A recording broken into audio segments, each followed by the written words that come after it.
You know, there are certain kind of work, I always quote this, when a farmer in Europe has to pluck uh, daffodils from his, tulips, sorry, okay, tulips from his farm. I mean, he can't just like that hire a person. He has to, call a registered staffing company. And there's one way by which government enforces labor law compliances. In my view, I think we can do it if we raise our profile to a level where, as credible law-abiding companies in this space, companies with a hard kind of space, and companies with a voice, I won't be surprised if some of the governments at least would start this. If Tamil Nadu can, for instance, go ahead and bring out a skill development plus job generation scheme, which I hope many of you will benefit by that, because 25,000 youth will be placed with MSMEs. Government gives 12,000 rupees to the MSME kind of a thing, as long as 6 months the person is on a job with one of these companies. I think it's a pioneer scheme, mark my word, every state is going to take it up. Moment people see the power of this particular scheme. So I would place before you two things. I think the industry is at a very crucial stage of its evolution. ISF is playing a great role to conceptualize, not only advocate, but also conceptualize these newer business models. And in my view, the next panel, which brings together people from around the world with different perspectives, especially the CEAT chief herself who has come here, I think we have plenty to learn and experiment. And this is the time for us to learn and grow and make Flexi, not only the people who are in Flexi see this as a cool industry, but also the governments and others to see this as a cool industry. Thank you for the opportunity to take these 10 minutes with you. I really, really cherish this opportunity. I really believe if anyone can do this, it will be only ISF which can do that. Thank you. Thank you.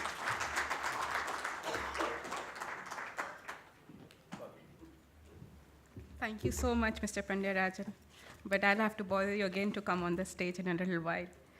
So moving on to the next session, India Incorporation is becoming a fast-forward workplace. I would like to take the time to just introduce you to the session a little.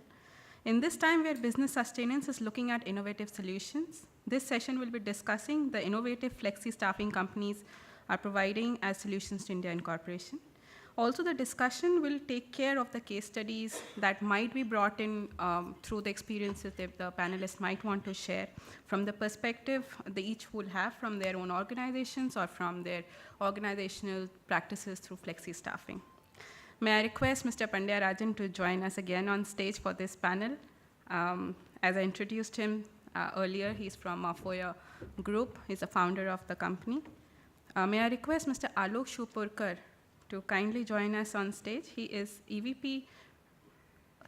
Executive Vice President and Head HR, HDFC Asset Management, with over 22 years of experience in human resource management and has contributed substantially in the areas of behavioral analysis and organizational development. Mr. Deepak Dhawan, founder and CEO Talentonic. Mr. Dhawan has over 35 years of general management, organization development, and core HR experience at a strategic level across public and private sectors in the steel, automotive, and services domains. His last assignment was as Vice President and Global Head HR of EXL Service. May I request Mr. Dhawan to please join us on the platform.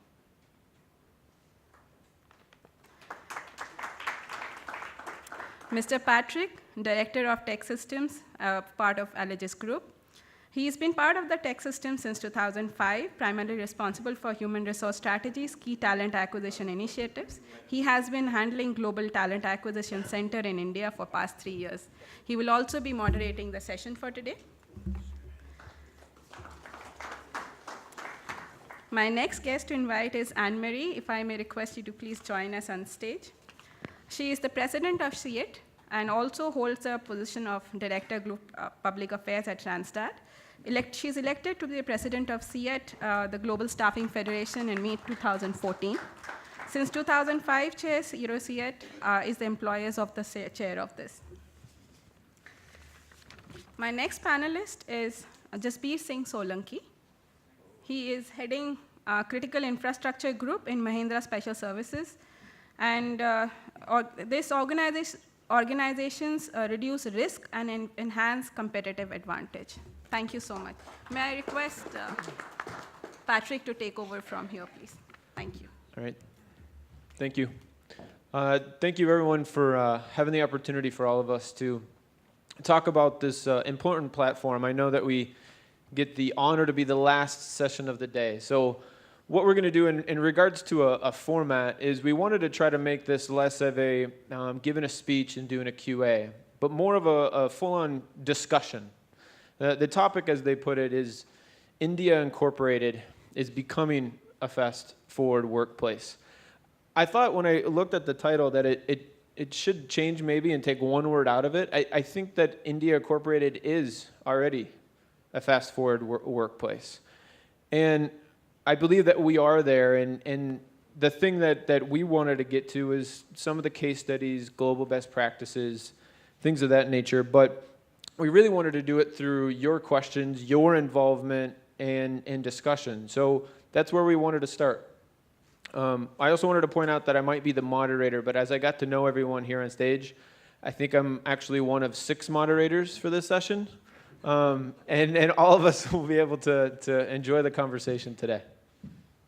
So please, what conversations or what discussions did we want to start based off of the questions that you might have in this session?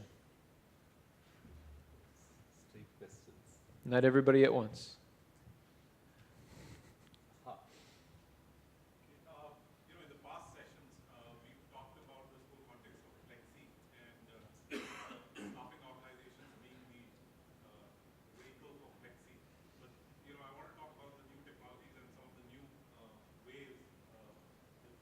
Force is engaging.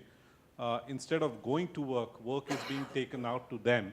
And there are many such platforms, like even from a technology perspective. We heard in the morning somebody was mentioning some of those platforms. Now, how does that fit into this whole context or ecosystem, and it'll be interesting to see from a Europe or a America's perspective, where it's all moving online. So you take the work to the person who's going to do it, rather than the person coming into the office.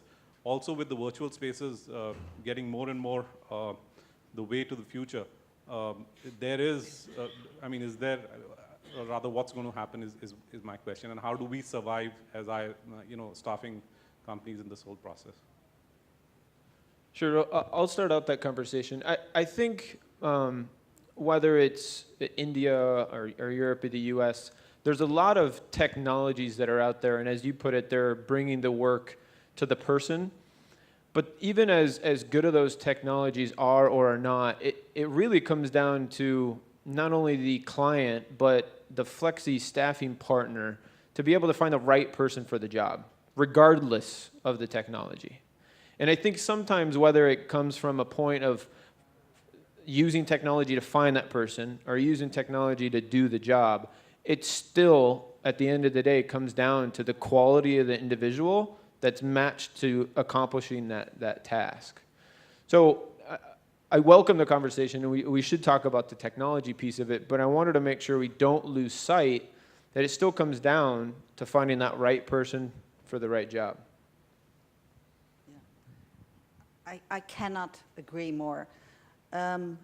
What to me, and I think the new technology is that sourcing becomes more effective, that we get an access to a greater talent pool, and that a talent pool gets access to a lot of channels to find work in diverse forms, because that has also been the topic of the day. And it can be flexible work, it can be self-employment, contracting, permanent work. Diversity will rule. But at the end of the day, in a way, labor market is not that much different from a marriage market. The thing is, it's difficult to find the right person. It's difficult to find the right match. That is the essence, and for that process, we will always need brokers. That's us. That's the industry. And the more channels you have, the larger your pool is, the more access to channels you have, the more difficult, the better match you can make, but the more difficult it is.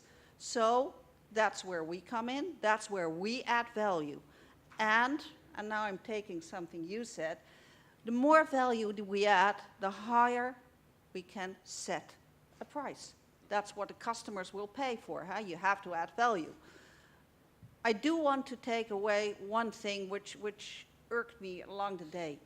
It's not India versus the rest of the world. We're all in it together. And let me say one thing. It ain't a paradise anywhere. It's also certainly not a paradise in Holland. I've been in this business for over 25 years, and we have seen the average margin decrease every year. It's normal. Product life cycles, all those things we learned at school. The longer you're in, and if you don't innovate, margins will drop. This business is about commodity, but it's also about innovation and specialization. It's putting together our minds, creativity to add that higher value. And new technology is one of the things that can help and support us here.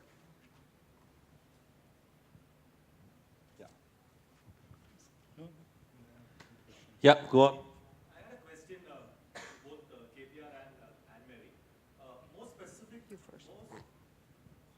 Yeah, more specific to a particular country, which of late has shown a good movement. You know, KPR gave an example of European countries like Netherlands, which has always, for quite some time, been a very matured market. But could we state examples and let us know of some countries in the last 5 years have shown a lot of traction and moved up the value chain in terms of making contract staffing also a staffing of choice, like permanent staffing. So, you know, and that could be some takeaways for us as well. I've always been amazed by Japan from the way, you know, they have moved in this regard, in my view. I've heard of Italy, but if you see the figures which CET has put out there in terms of industry figures, are very, very valuable. You know, for a long time, I've been seeing it for now 10 years, and my heart will always bleed. I won't see India there. Everywhere, everything else will be there, but no India. This is actually the first time India has put out there, where you know, the number that we have been talking about, 1.7 million or whatever. Even there, they have not recognized the revenue, except in one slide, where we are recognized to be around $6 billion out of around 299 billion, euro. So 299 billion euro, which they have put out there. If you look at the societal value, which allows someone to see a flexi career as valuable, even there I see most of the place. I can't think of any place where they look at flexi staffing mode of employment to be higher in value compared to a permanent job. But I don't see most of the countries where this degree of difference exists. At least I can, you know, see that to be not as high as here. But something seems to be happening in Japan, where I see this getting valued a lot more than even in the European countries. I don't know the reason for it, but you know, some of the Japanese chiefs are sitting here. They may like to explain why it happens. I have not seen anywhere else where this temping person seems to be holding himself a positive identity higher than the this thing. That's all that I would say. But legislations have been very valuable. Some of the legislations where temps have been banned, which have come now positive sort of a thing, must have helped the industry. I'll let Anne-Marie speak more on that. Yeah, it's specialization and differentiation. That's what you need to look at. It's niche players, whether that's special sectors, whether that's doing one step of the process, but that's what you will see in any sector when it gains maturity. In this sector, it may be a bit different because of regulation.